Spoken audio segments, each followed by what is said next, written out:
반갑습니다. 구독자분들과 함께 성장하는 유튜브 밀리터리 채널 생활탐구입니다. 지난 12월 6일 미 전략사령부는 B-1B 랜서 전략폭격기 편대를 괌에 배치하였으며 해당 조치는 인도 태평양 지역 국제 질서를 강화하기 위한 전략적 억제 차원이라고 밝혔습니다.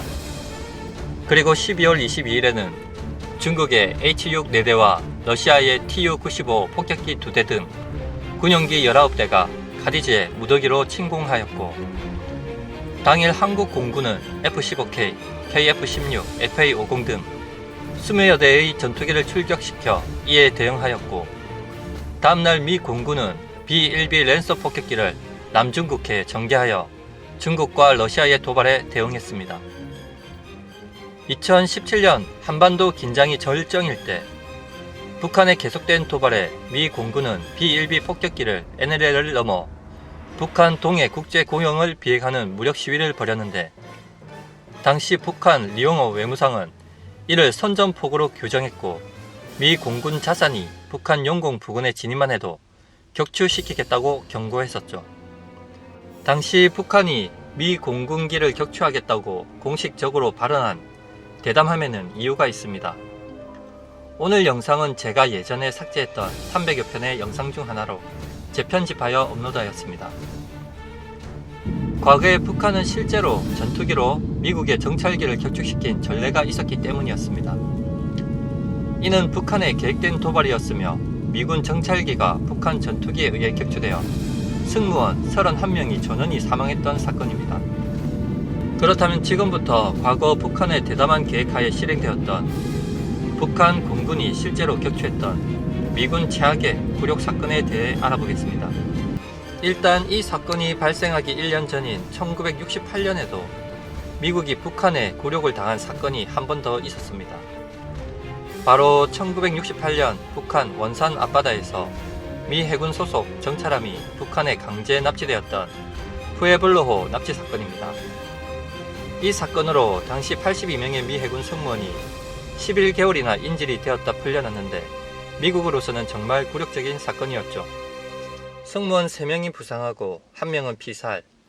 미국은 즉시 항모 세척을 원산 앞바다에 파견하였고 예비군 동원령까지 내렸으며, 이후 잠수함 6척, 구축함 1척, 항모 2척을 추가로 파견하여 북한에 대한 군사 보복을 위해 원산 앞바다로 향했습니다. 북한을 완전히 박살내기 위한 작전으로 총 372대의 항공 전력까지 출동 준비를 하면서 한반도는 전운에 휩싸였습니다. 11개월 만에 북미 협상으로 푸에블로 납치 사건은 해결됩니다. 그런데 북한은 4개월 후 미국을 상대로 더 큰 도발을 계획하는데, 1969년 4월 15일 미 해군 소속 EC-121 정찰기를 격추시켜 미군 승무원 31명 전원을 사망시킨 사건이죠. 이 사건으로 미국은 다시 한번 북한으로 항모를 급파하였고, 당시 닉슨 대통령은 전술핵을 사용한 보복 공격을 계획했지만 실행에 옮기지는 않았습니다. 북한의 미군 EC-121 정찰기 격추 사건. 미 해군은 푸에블로 납치 사건이 발생한 지 1년도 안 되어 하늘에서도 북한에 의해 또 한 번 굴욕을 당했습니다. 푸에블로 납치 사건은 북한이 미국과 군사적 충돌까지 작정하고 벼랑 끝 전술을 펼치며 북미 간 직접 협상을 이끌어냈습니다.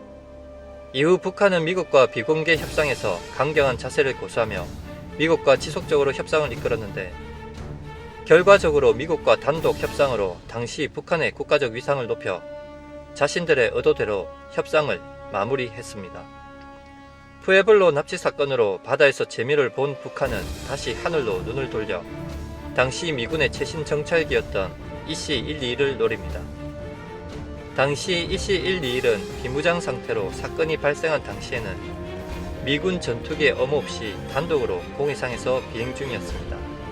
당시 EC-121 정찰기의 비행 경로 4월 14일 07시 일본 아스기 미 해군 기지에서 이륙합니다.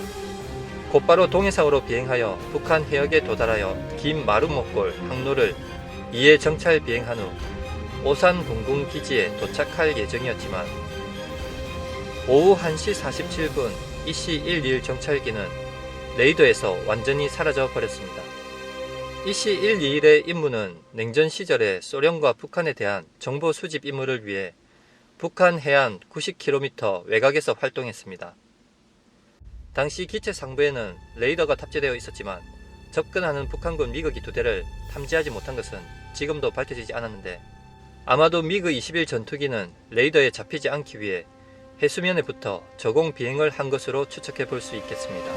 그리고 당시 정찰기가 호위 전투기 없이 비행에 나선 이유는 사고 발생 전까지 190여 차례 정찰 비행에 성공한 경험과 최신 레이더와 감청 장비의 성능을 믿었기 때문입니다.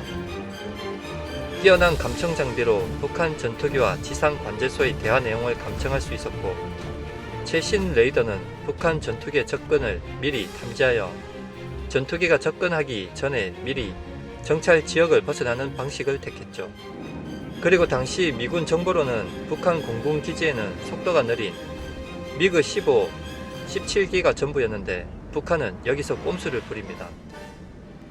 미군에 들키지 않기 위해 미그 21기 2대를 북창리 공군 기지에서 분해하여 비밀리에 옮겼고, 미 정보당국은 이 사실을 전혀 눈치채지 못한 채 평소대로 임무를 수행 중이었습니다. 1969년 팬텀기가 도입되기 전에 북한 공군의 미그 21은 당시 한반도 최강의 전투기였습니다. 북한 공군기가 레이더에 잡히자 EC-121은 평소처럼 속도가 느린 미그 15라고 생각하고 평소 패턴대로 벗어나려고 했지만 상대기는 마 2의 미그 21이었고, 이 상황을 미 공군의 지상본부에서도 알아채고 EC-121에 당장 복귀할 것을 명령했습니다. 하지만 1시 47분 EC-121기와 미그 21의 레이더 항적이 겹쳐졌고 2분 뒤에는 레이더에서 정찰기가 완전히 사라졌습니다. 당시 EC-121 정찰기는 북한에서 148km나 떨어진 공해 상공에 있었죠. 그리고 7분 뒤 북한 평양방송은 다음의 내용을 발표합니다. 우리 영공을 침범한 미 해군 소속 EC-121기 정찰기가 우리 공군 미그 21기에 의해 격추되었다. 31명의 인명을 앗아간 명백한 북한의 계획된 도발이었고, 닉슨 대통령은 전술 핵무기를 이용해 북한의 보복 공격을 검토했지만 군사 보복으로는 발전하지 않았습니다. 하지만 북한은 1994년 미 육군 헬기를 격추해 조종사 1명을 숨지게 하고 나머지 1명을 강제 억류하기도 했었죠. 마치며 바이든 정부 초기 북한이 과거처럼 도발해 미군의 인명피해가 발생한다면 과거와 달리 엄청난 결과를 촉발할 가능성이 높습니다. 하지만 과거처럼 미 항공기가 북한의 방공 시스템이나 전투기에 의해 격추될 가능성은 거의 없겠죠.